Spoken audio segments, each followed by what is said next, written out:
the events that happened over the weekend and during the weekend, the week we are in now. Ladies and gentlemen, yeah. My name is Harry, and this is a segment of Backer News on the Alaska Spice TV platform. It's a pleasure to have you out there. Oh, we saw the outcome of the PDP primaries. Yes, why am I shaking? Anyway, it's very interesting. I'm not really shaking actually, but I'm just a little bit surprised that the person I'm here to talk about today to us actually left PDP when the stake was getting really higher and the competition was getting highly stiff, and he left PDP.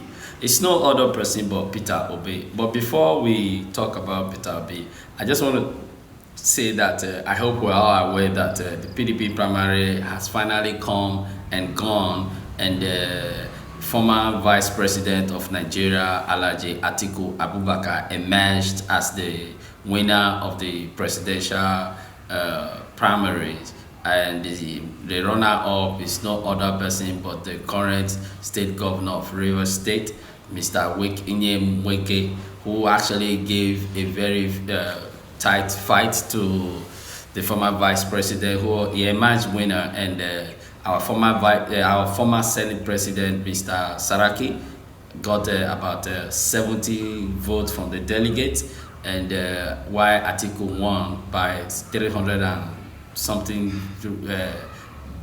vote from the delegates who were there in Abuja. There were a lot of dramas that actually emerged from the PDP convention, and that saw the presidential aspirant hopeful of Southeast representative Peter Obi. Peter Obi surprisingly withdrew from the presidential race on that PDP platform, and this will be the second time that this man is withdrawing from PDP. When he first left Afghan, he came to PDP, and he left and he came back, and now he has left again. And when being asked why he left PDP, he gave his reasons that I'm sure that he gave his reasons that he's no longer having confidence in the system, and he believes that he is passionate, he wants to serve Nigeria, and he's not desperate to be a Nigerian president, but he's actually willing and making himself available to be the next Nigerian president in order to build the economy. Ladies and gentlemen, to be quite honest with you, I have seen all the presidential aspirants so far vying for the position of the president. And I made some inquiries, and I spoke to people from APC, PDP, ADC, and the rest of them. And I'm going to be very frank with you. If Nigeria according to, if we are to, Nigerians are to follow the situation just as we are getting it right now from the economy, as well as the way people are dying of hunger and poverty and job and deflation, by the plans that being enlightened by this candidate, I think by general opinion that Peter Obi stands out as a best and an ideal candidate for Nigeria. Then when I ask someone, and the person is actually from PDP, who is a known member of PDP, is a very well-known member, and I asked, so if Peter Obi is the most eligible person to be filled as the presidential aspirant for PDP in the upcoming election, what are the reasons why the party is not feeding Mr. Peter Obi for the presidential candidate? This was the explanation given to me, and when I have been thoroughly briefed on the condition on how the politics of Nigeria actually move and how they operate, and what is considered as a winning possibilities and what is considered as a failure. And I discovered why Peter Obi is having a lot of struggle, and why he decided to leave the party to join other party. When Peter Obi made the announcement that he resigned his membership and he withdrew his presidential aspiration under PDP, Personally, and all of us here at the studio, we were quite shocked, we were surprised that we were actually looking forward to the primary, basically because we have you there, because by records and by statistics and data that everyone has about Peter Obi and the rest of the candidates that are vying for the position of the Nigeria president under PDP, Peter Obi stands out as number one. No bias, nothing. So when I made some further inquiries, I was asked to do some research about the votes, the voters, and the delegates and all that. And here is what I found. I found a lot of shocking information about Nigeria. And I discovered that really our politicians are just doing what they are doing because the fact that Nigerians do not really pay attention to Nigeria politics. Here's what I found.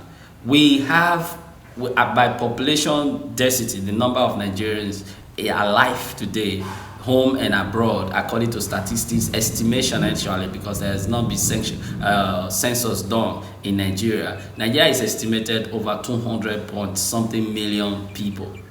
And guess what? So surprising, about 84 million people are eligible registered voters in Nigeria. Just imagine what that means. Only 84 million people out of 200 are registered voters in a country of 200 million.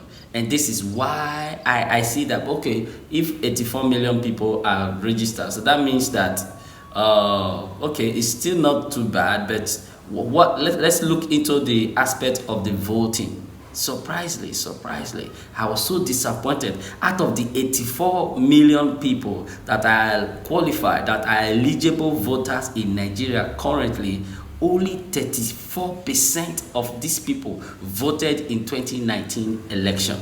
Only 24% of these 80 million voted for the election that was done in 2019. And we are here sitting at home complaining on Twitter and on Facebook and thinking that these people are our problem. Really, Nigerian citizens, we are playing a lot of roles in making sure that our country go down by not turning up to vote. How can we, in a population of over 200 plus million population of people in a country, and only 84 people are eligible voters? Please, enough of coming on Facebook, Twitter, and Instagram crying. And I want to appeal to Nigerians, home and abroad. Please, let us make sure that we have our voters card ready. Let's get our PVC. Now I really understand why the politicians are doing what they are doing and nobody is questioning them. It seems like Nigerians do not really pay attention, or rather take the issue of election in the country very seriously. But I could be wrong in that statement, because it is not all Nigerians that are not taking the election seriously. Actually, there is this group or a region in Nigeria that is taking the issue of election in Nigeria very seriously, and that is the North. The North do not joke when it comes to the figures in the election. Let me give us a little breakdown. All right, I just told us here that in election we have 84 million eligible voters out of 200 plus million population of Nigerians. Let us not just to worry about that, but I'm about to break your heart even more to find out that the numbers of people that vote according to region, and it's so surprising. Now, I'm focusing on Peter Obi. If you ask me, from all the candidate that has come out to indicate their interest to run for the presidency, I must confess to you that Peter Obi has been a standout. He has actually touched my heart. Regardless of any other thing, Peter Obi has actually proved to Nigeria that he's available and is willing to do this job in order to get Nigeria back on track. Because Nigeria, what we really need at the moment is that we need leadership with vision. people who can recover the dying economy, and as well as unite all Nigerians together and fight the insecurity problem. And this is what we believe that Peter Obi is more of a capable hand in dealing with these issues, and with his experience and his